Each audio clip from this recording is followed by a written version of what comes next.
Hello ସାଙ୍ଗମାନେ, ଚାଲନ୍ତୁ ଆଜି ତିଆରି କରିବା ଫୁଲକୋବି ଆଳୁ ଟମାଟୋକୁ ନେଇକି ଗୋଟେ ଖଟା।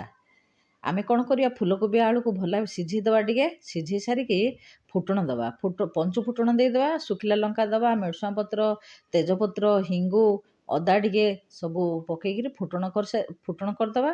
ଫୁଟଣ କରିସାରିକି ତା ଦେହରେ ଆମେ ଟମାଟୋ ଦେଇଦେବା। ଟମାଟୋଟାକୁ ଭଲ ଭାବେ ସନ୍ତୁଳି କରିଦେବା।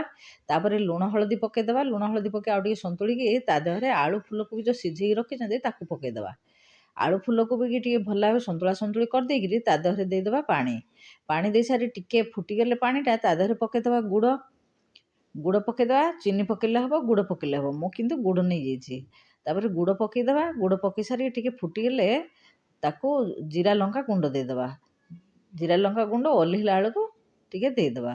ଏଠି ଦେଖନ୍ତୁ ମୋର ହେଇଯାଇଛି ଫୁଲକୋବି ଆଳୁ ଆଉ ଟମାଟୋର ଖଟା।